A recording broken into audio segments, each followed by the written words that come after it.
दोस्तों, आज की इस वीडियो के माध्यम से हम आपको कुछ ऐसे तरीके बताएंगे जिनसे आप धोखा खाने से खुद को बचा सकते हैं।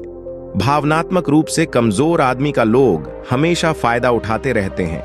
जो भी इंसान नर्म दिल का होता है, यानी कि भावनात्मक रूप से करुणा न होता है, वह अपनी करुणा बस दूसरों की सहायता तो कर देता है, लेकिन बदले में उसे हमेशा धोखा ही मिलता है। तो क्या एक इंसान को भावनात्मक नहीं होना चाहिए? क्या उसे दूसरों पर भरोसा नहीं करना चाहिए? दूसरों की सहायता नहीं करनी चाहिए? क्या करुणावान और संवेदनशील होना गुनाह है? कोई गलती है? कोई संवेदनशील आदमी दिल का बहुत अच्छा होता है।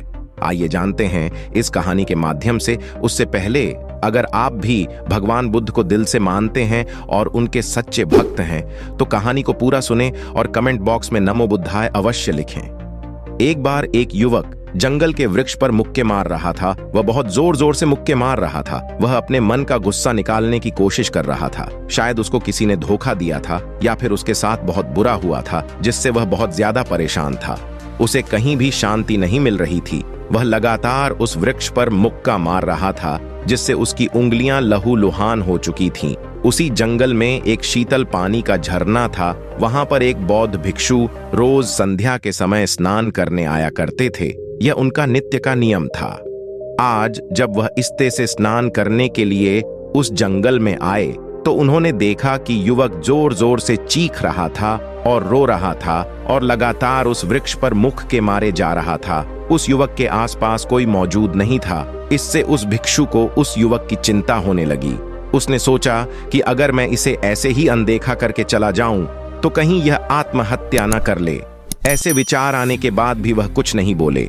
वह लगातार उस युवक की तरफ देखे जा रहा थे। कुछ देर तक तो उस युवक ने उस भिक्षु को नजरअंदाज किया, लेकिन कुछ देर बाद उसे अजीब सा लगने लगा। उसने सोचा, ना तो यह मुझे रोक रहा है और ना ही कुछ कह रहा है।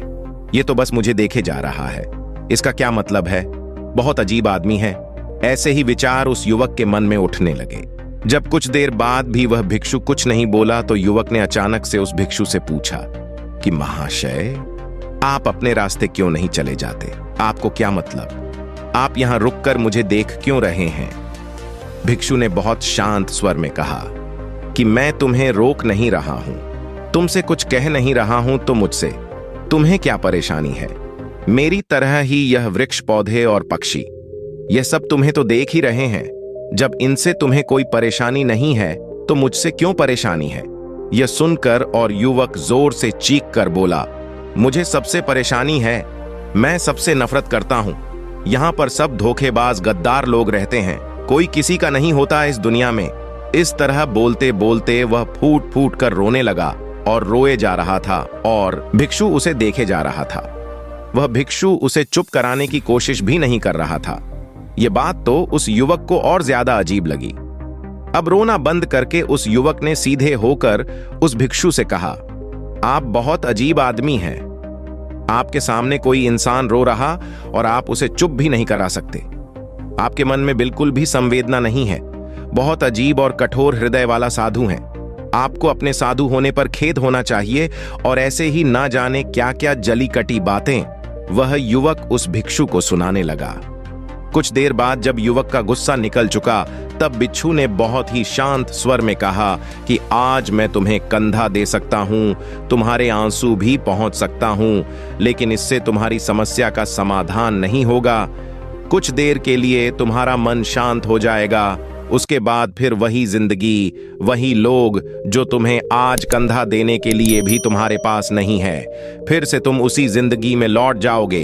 कोई तुम्हें धोखा देगा, कोई तुम्हारा फायदा उठाए और तुम अपने मन को ऐसे ही तकलीफ पहुंचाते रहोगे। तो आंसू पोंछने की बजाय तुम्हें मुझसे कुछ ज्ञान की बातें जान लेना चाहिए, जिससे तुम्हें जीवन में कोई भी धोखा ना दे सके, तुम्हारी अच्छाई का कोई भी फायदा ना उठा सके। याद रखना, आंसू पहुंचने वाले तो तुम्हें बहुत मिल जाएंगे, लेकिन ध्यान और सही समझ देने वाला कभी कभी कोई इंसान मिलता है। भिक्षु ने उसे बताया कि मैं पास ही के झरने में स्नान करने के लिए जा रहा हूं। बहुत ही शीतल पानी है वहां का। अगर तुम चाहो तो तुम भी मेरे साथ जा सकते हो। यहाँ पर अकेले परेशान होने से अच्छा है कि तुम झरने के शीतल पानी में स्नान करो, जिससे तुम्हारा दिमाग, मन, मस्तिष्क और तुम्हारा शरीर सब कुछ पवित्र हो जाएगा। यह सुनकर वह युवक उस भिक्षु के पीछे पीछे हो लिया। जंगल के बीचों बीच रास्ता झरने की तरफ जाता था। जंगल में सन्ना छाया हुआ था। उनके पैरों तले सूखे पत्तों की चरमरा की आवाज पूरे जंगल में गूंज रही थी। आज पूर्णिमा की रात थी और आसमान में चांद अपनी उजली रोशनी उस जंगल में फेंक रहा था। उस रोशनी में दोनों उस झरने की तरफ चले जा रहे थे। रास्ते में चलते चलते उस युवक ने उस भिक्षु से कहा कि महात्मा, आपकी जिंदगी मस्त है, आपको किसी चीज की कोई परेशानी नहीं है। आपको पता है कि दुनिया में कैसे कैसे लोग रहते हैं, कितने धोखेबाज, कितने बकार, और सबसे महत्वपूर्ण बात, अपने लोग ही धोखा देते हैं जिनसे हम प्रेम करते हैं, जिनको हम अपना मानते हैं। जब उन्हीं से धोखा मिलता है तो कैसा महसूस होता है। कभी कभी तो लगता है कि भोले और दयालु लोगों के लिए यह दुनिया नहीं बनी है, ये धोखेबाज के लिए है, मक्कार के लिए है। वही यहाँ पर फलते फूलते हैं, वही आनंद से जीते हैं।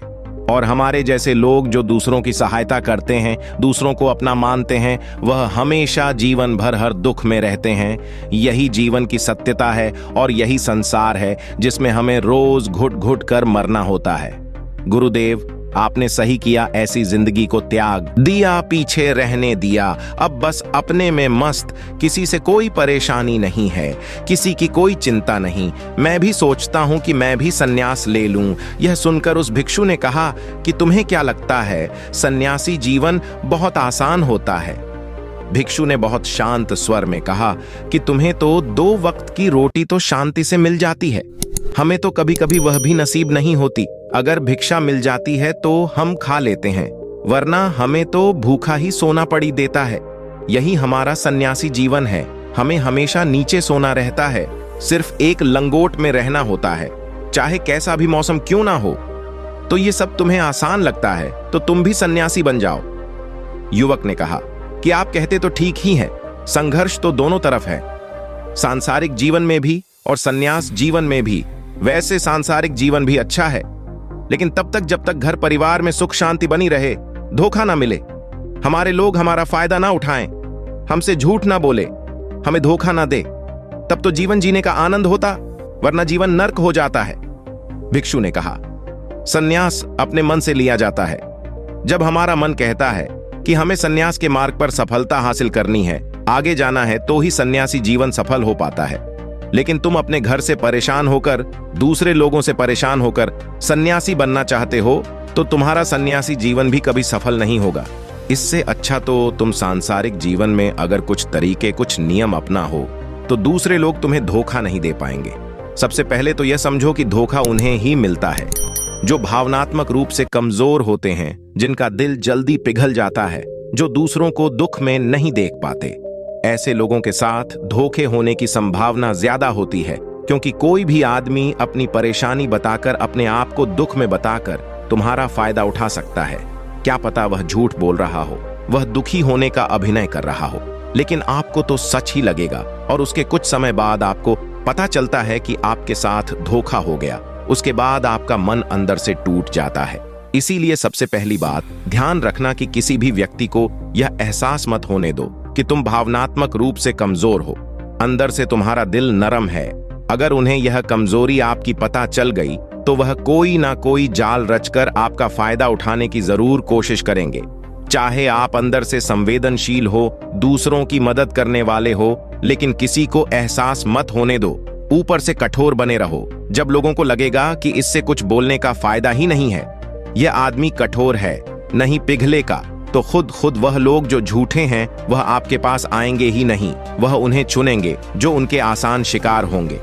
दूसरी बात यह है कि हम बहुत जल्दी दूसरों पर विश्वास कर लेते हैं और हमारी जल्दी विश्वास करने की आदत ही हमें हानि पहुंचाती है। 2 दिन तुम्हें किसी से मिले हुए नहीं होते हैं और तुम एक दूसरे के हो जाते हो, एक दूसरे पर पूरा भरोसा करने लग जाते हो, और यह भरोसा तीसरे दिन टूट भी जाता है और फिर तुम्हें धोखा मिलता है और फिर तुम परेशान होते हो। इसीलिए समय दो। किसी भी चीज को, किसी भी रिश्ते को आगे ले जाने के लिए समय की जरूरत होती है।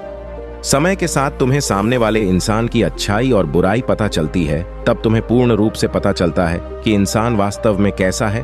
अच्छा है या बुरा है, और वह कुछ समय देने के बाद ही होता है, इसीलिए जल्दी किसी पर विश्वास मत करो। तीसरा तरीका समझने के लिए तुम्हें ऐसे लोगों को समझना होगा जो दूसरों की चापलूसी करते रहते हैं। कुछ लोगों की आदत होती है चापलूसी करने की। आपके सामने आपकी तारीफ करेंगे या आपके बारे में अच्छा अच्छा बोलेंगे और आपको लगेगा कि यह इंसान कितने अच्छे हैं, मुझसे कितना प्यार करते हैं। लेकिन वास्तव में उनकी वह चापलूसी एक जाल होती है ताकि वह आपका दिल जीत सके, और उनको चापलूसी करने का मौका तभी मिलता है जब आप दिखावा करते हैं। अगर आप उनकी चापलूसी से प्रभावित ही नहीं होंगे तो कुछ समय बाद वह चापलूसी करना बंद कर देंगे। इसीलिए किसी के सामने दिखावा मत करो, वरना आप तो आकर्षण के केंद्र बन जाते हो। लोगों को लगता है कि शायद इसके पास बहुत ज्यादा धन संपदा है, इसीलिए इतना दिखावा कर रहा है, और इसी वजह से जो लोग आपका फायदा करने का मौका तभी मिलता है जब आप दिखावा करते हैं। अगर आप उनकी चापलूसी से प्रभावित ही नहीं होंगे तो कुछ समय बाद वह चापलूसी करना बंद कर देंगे। इसीलिए किसी के सामने दिखावा मत करो, वरना आप तो आकर्षण के केंद्र बन जाते हो। लोगों को लगता है कि शायद इसके पास बहुत ज्यादा धन संपदा है, इसीलिए इतना दिखावा कर रहा है, और इसी वजह से जो लोग आपका फायदा उठाना चाहेंगे वह आपके करीब आने की कोशिश करेंगे, आपसे चापलूसी करने की कोशिश करेंगे। अगला नियम बताते हुए भिक्षु ने झरने की तरफ इशारा किया। वह झरने के पास पहुंच चुके थे। युवक को भी एहसास हो चुका था, क्योंकि वहां पर ठंडी ठंडी हवा चल रही थी। झरने की तरफ जाते हुए भिक्षु ने कहा कि सांसारिक जीवन में एक बात समझने की यह होती है कि हम जिसकी सहायता कर रहे हैं, चाहे किसी भी रूप में, धन से, शारीरिक रूप से, या जिस भी अवस्था में हम किसी की सहायता कर रहे हैं, तो हमें यह ख्याल रखना चाहिए कि सामने वाला वापस कभी भविष्य में हमारी सहायता करने योग्य है कि नहीं है। अगर किसी को पैसा उधार दे रहे हो तो यह समझो कि उसके पास आय का कोई साधन है कि नहीं है। कल भविष्य में वह तुम्हें वापस कर पाएगा कि नहीं कर पाएगा। अगर वह नहीं करेगा तो तुम्हें तकलीफ होगी, तुम्हें दुख होगा। ऐसे तो इंसान करुणा बस भिखारियों को भीख देता है, लेकिन वह गलत नहीं है, क्योंकि जो भी पैसा अपने सामने वाले को दिया है उसे आपके ऊपर कोई ज्यादा प्रभाव नहीं डालेगा। अगर वह आपको को वापस भी नहीं लौट आए, तो अगर किसी ऐसे इंसान को पैसा देना है जो कभी वापस नहीं लौटा पाएगा, तो उतना ही दे चाहिए जिससे तुम्हारे ऊपर ज्यादा दबाव ना बने। अगर वह वापस भी ना कर सके तो तुम्हें दुख ना पहुंचे।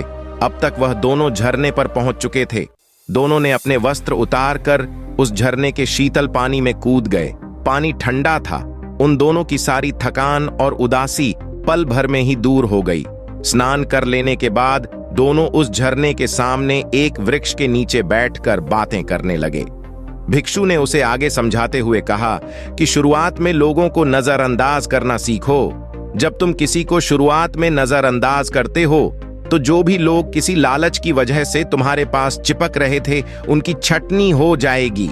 जब तुम उनको नजरअंदाज करोगे तब एक दो बार लोग तुम्हारे पास आने की कोशिश करेंगे, उसके बाद वह तुमसे दूरियां बना लेंगे, और जो आदमी तुम्हारी इंसानियत, तुम्हारी अच्छाई देखकर तुम्हारे पास आएगा, वह नजरअंदाज करने के बावजूद भी तुम्हारे करीब ही बना रहेगा।